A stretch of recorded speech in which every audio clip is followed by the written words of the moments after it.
नमस्कार, इन खबर में आपका स्वागत है।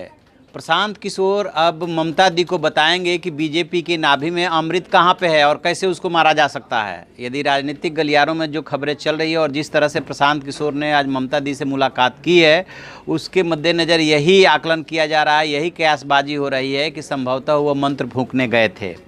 प्रशांत किशोर के नाम से कई जो है क्रेडिट हैं, कई अच्छी बातें हैं, कई उपलब्धियां हैं। सबसे पहले 2014 में वो बीजेपी के चाणक्य थे, जिसकी बदौलत जो है बीजेपी केंद्र की सत्ता में पहुंची थी, ऐसा कहते हैं।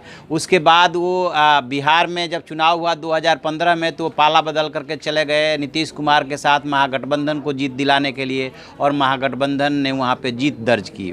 बात यहीं खत्म नहीं, उसके बाद वो कांग्रेस के साथ भी जुड़े और राहुल गांधी को बताते रहे कि किस तरह से यूपी में आप जीत हासिल कर सकते हैं, लेकिन यहाँ पे उनका फार्मूला फेल मार गया। खटिया उटिया लेकर के सब पहुँचे थे, लेकिन वो राहुल गांधी के साथ खटिया भी नहीं चल पाई, और जो भी रैलियाँ की थी वो भी राहुल गांधी का वोट परसेंटेज भी उस दौरान गिर गया था विधानसभा के चुनाव में, और दो अच्छे लड़कों की दोस्ती भी नहीं निभ पाई। इसके बाद प्रशांत किशोर चले गए आंध्र प्रदेश, जहाँ पे कि चंद्रबाबू नायडू ने उनको बिहारी डकैत बोला, और वो वहाँ पे वाईएसआर कांग्रेस के जग्गन रेड्डी को भारी बहुमत से जीत दिलाने में सफल हुए। 175 में से 151 सीटें जग्गन रेड्डी ने जीती।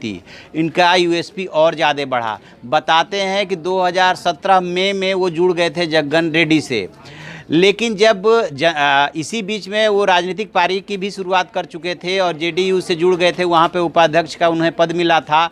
आरसीपी सिंह से ठनने के बाद वो किनारे हो गए थे, और उपाध्यक्ष होते हुए भी जब किनारे हो गए तो एक पैर उनका आंध्र प्रदेश रहता था और दूसरा पैर जो है बीजेपी के अशोका रोड वाले ऑफिस में। आप जानते हैं बीजेपी का जो पूरा रणनीति चुनाव की बन रही थी, वो दीनदयाल उपाध्याय मार्ग स्थित बड़े वाले ऑफिस से नहीं बन रही थी, 11 अशोका रोड से बन रही थी। क्योंकि एक उसके साथ जो है आप कह सकते हैं कि 11 अशोका रोड को बनाया गया था एक तरह से वार रूम, और वहीं पे बीजेपी के अध्यक्ष अमित शाह बैठते थे और पूरी रणनीति बनाते थे। कहते ये हैं कि यहाँ पे भी प्रशांत किशोर की अहम भूमिका होती थी। प्रशांत किशोर यहाँ लगातार बैठ करके रणनीति बनाते रहे। ये बात किसी को पता नहीं चलने दी गई, क्योंकि वो हमेशा पर्दे के पीछे रहे। चूँकि जेडीयू के उपाध्यक्ष है, इसलिए वो बीजेपी से इस तरह से जुड़ करके काम कैसे कर सकते थे। वहाँ पे भी आंध्र प्रदेश में भी वो सिर्फ पर्दे के पीछे से सलाह देते थे, और उनकी वहाँ पे 400 लोगों की टीम काम कर रही थी। और अब वो अचानक ममता दी से मिले हैं। ममता दी से मिलने का और कोई वजह समझ में नहीं आ रही है, सिवाय इसके कि ममता दी परेशान है। 2021 में पश्चिम बंगाल में चुनाव है, बीजेपी उनको चुनौती दे रही है। इस लोकसभा चुनाव में 18 सीटें जीत करके उनके माथे पे पसीना ला दिया है बीजेपी ने। लिहाजा अब उन्हें प्रशांत किशोर की दरकार महसूस हुई, क्योंकि प्रशांत किशोर लंबे समय से बीजेपी से जुड़े हुए हैं, इसलिए जानते हैं कि बीजेपी को कैसे मारा जा सकता है। तो अब ममता दी के कान में वो मंत्र फूंकेंगे कि ममता दी आप ये चाल चलेंगी तो बीजेपी को नुकसान हो सकता है, या बीजेपी को इस तरह से हराया जा सकता है।